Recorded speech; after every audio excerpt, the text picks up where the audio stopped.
What's going on, everyone? Welcome back to the channel. Today we are working on one of the most common Briggs and Stratton lawnmower engines. This one in particular is a 6.5 horsepower.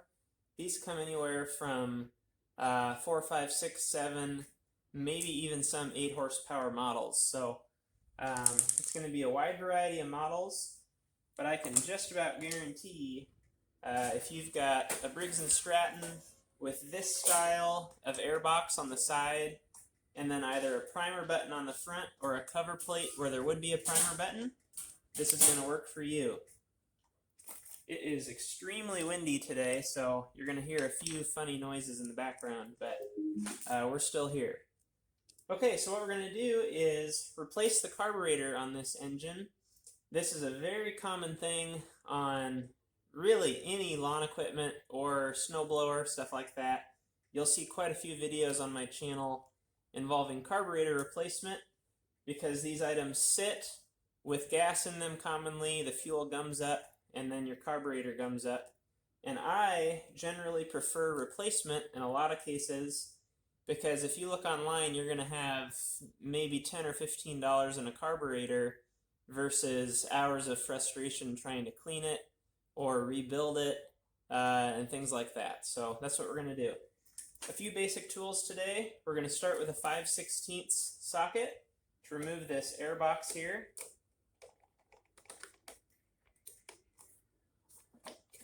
And we'll take the filter with it, set that aside. We have 3 more 5/16 screws here. One is kind of in the upper right corner.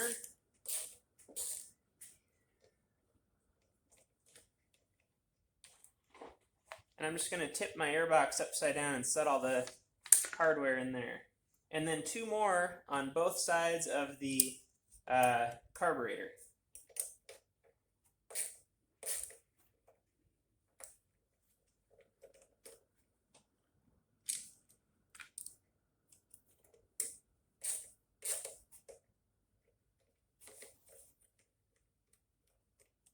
One additional step, in my case, I'm going to remove this top cover just for a little bit better view of what we're doing. You don't necessarily have to, but with one screw we might as well. So you either will not have that, or you'll maybe have a snap-in cover with a Phillips screw or something like that. Looks like it's 2 screws in my case.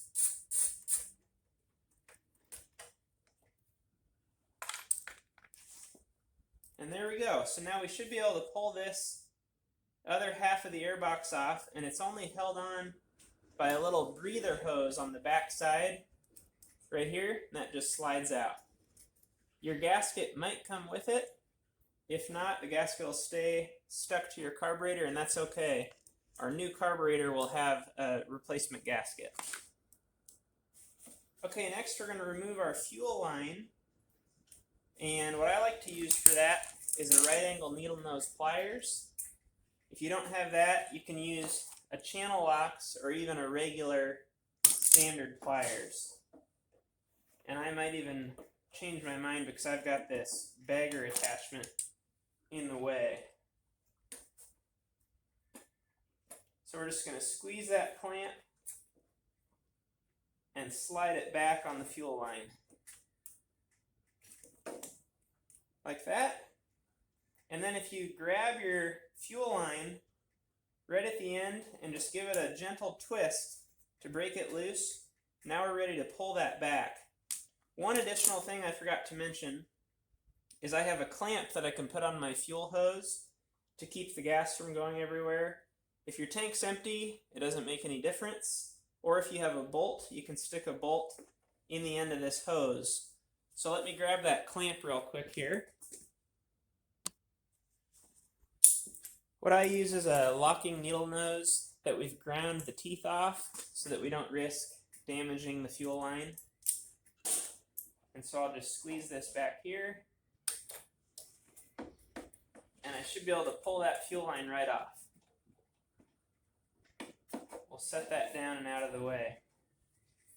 Okay, next, we're going to take a 3/8 socket on our ratchet and extension, and this will remove the two mounting bolts on either side of the carburetor. So right up front here, if you come in right on top of where the fuel line went in, we've got one bolt there.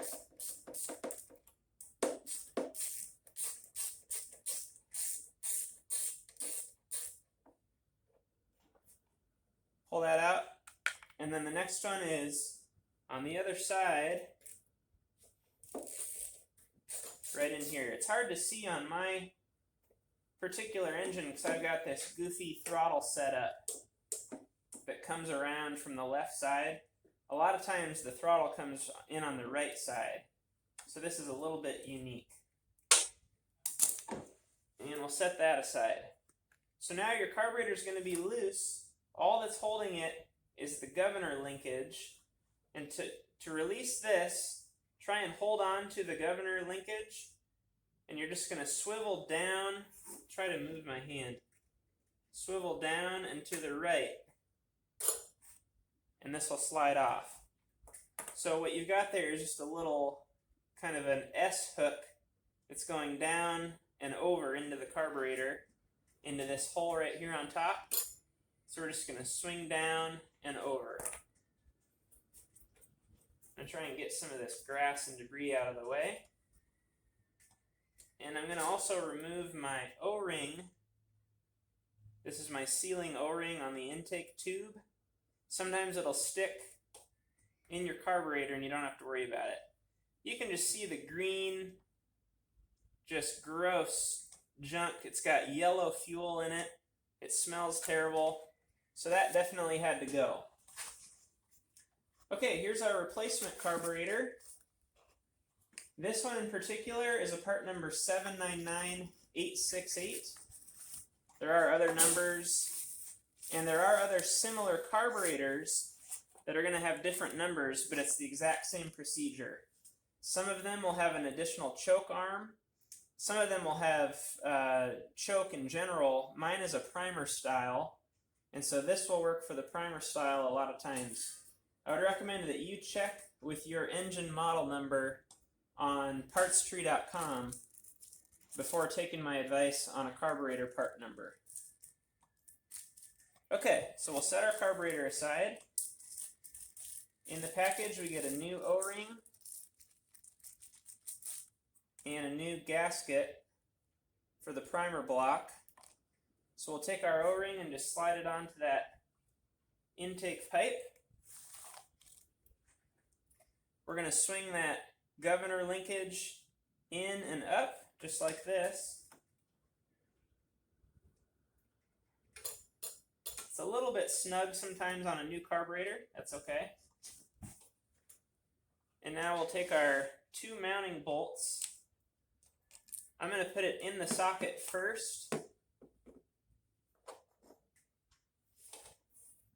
and then slide this into the hole, like that. Just kind of start it without tightening it. We'll get our other one started and then tighten them both at the same time.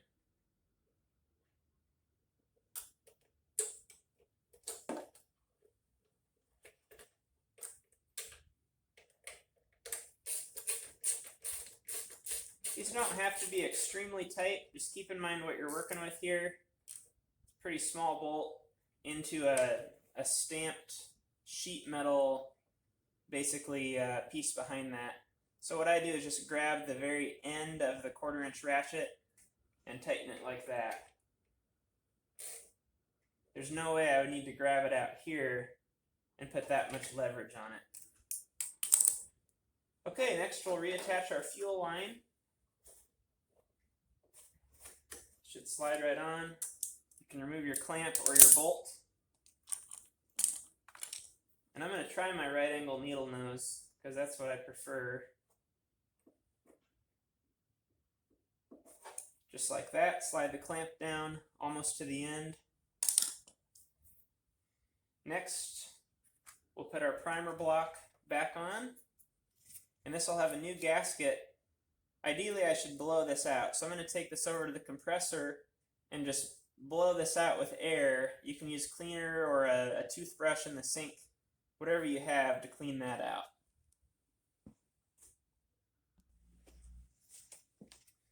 Got that all cleaned up. Don't forget to put your replacement gasket in. What you do is actually snap it into this cover before you put this on the carburetor. And it'll only line up one way. And it's got these 3 little alignment pins that you can sort of snap the gasket down onto. And it'll sit in place just like that. Now we'll start our PCV hose first, because you can see that real well right now. So I'm just going to slide this up into that elbow, and it'll stay there. That's how you know you've got it. Remember to do that. And then we'll line this up with the carburetor and start with our 2 bolts that go into the carburetor.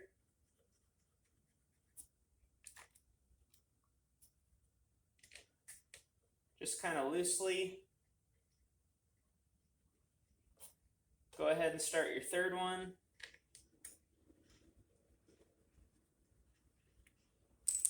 And again, these are 5/16 or 8mm bolts. You don't want to over tighten these. What happens a lot of times, if you're having priming issues where you've got a brand new carburetor, brand new gasket, and it still will not prime, and I'll show you that here in a second in detail. The problem is these plastic primer blocks, is what I'm calling them, get warped, and it needs to have an airtight seal in order to pump the primer and pump fuel into the carburetor. And if it's warped, it loses that seal, and you'll just hear it kind of pumping out air, but no fuel. So we'll take a look at that here. And there's a trick for that. If yours has that problem, you can sometimes double gasket it. You can put 2 of those gaskets in there that we just did, and that'll fix it. Okay, we've got to put our cover back on here. Some of you will have this and some will have something different. This one's actually pretty unique. I don't know that I've seen this a whole lot. So I'm going to get that screwed on, cut the video just for a second. Alright. Okay, so I wanted to show this up close. What we're looking at, I'll zoom out here, we're looking right into the bore of the carburetor at that little brass tube right in there. And what we're going to do is press the primer and make sure that fuel is pushed out of that tube. So I'm pushing the primer now, and as you can see, there is no fuel whatsoever coming out of there. So what that's telling us is, sure enough, this plate is warped and not making a good seal. So there's a couple things we can do. We can double check that our bolts are tight, and I have a feeling one of mine is not. But if your bolts aren't tight, you can give them just a little bit of extra, but don't go crazy. Sorry, I'm not even showing you what I'm doing. You can give them just a little bit extra, and if that doesn't work, you can try that double gasket trick that I mentioned. So let's take a look and see if that made any difference. I'm going to press the primer again.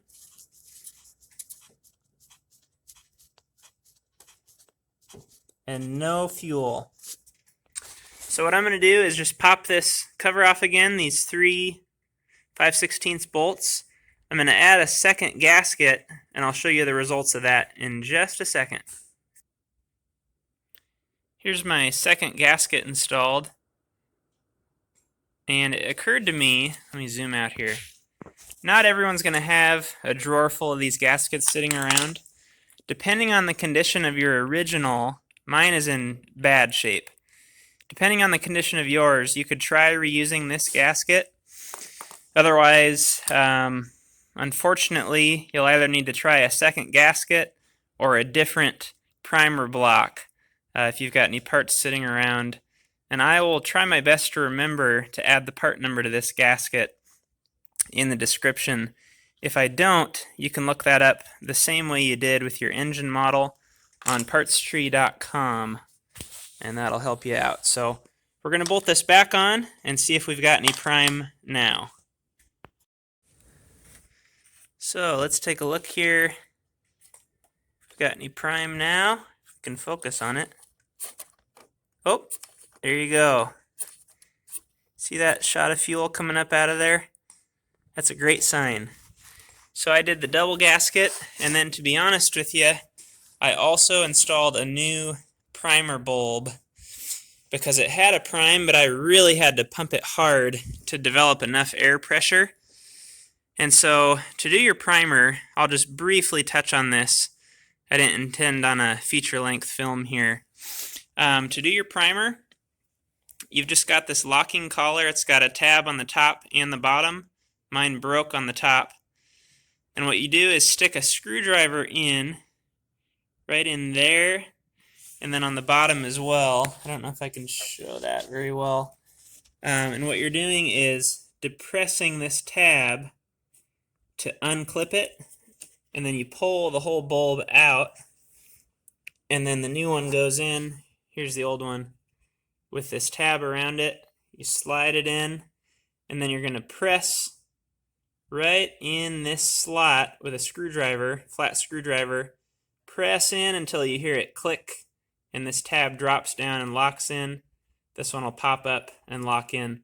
I can give more detail or a video on that if needed. Let me know down in the comments. So we've got this thing ready to test. Let me put you on the tripod and we'll see what we get. Alright, we're ready to go ahead and give it a shot.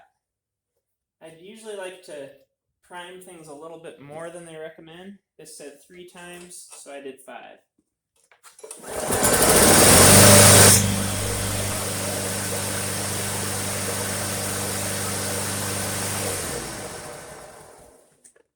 That's it, guys. Hope you found this video helpful. If you did, make sure to like, subscribe for more content like this, and leave me any comments down below if you have any questions. I'll see you on the next video.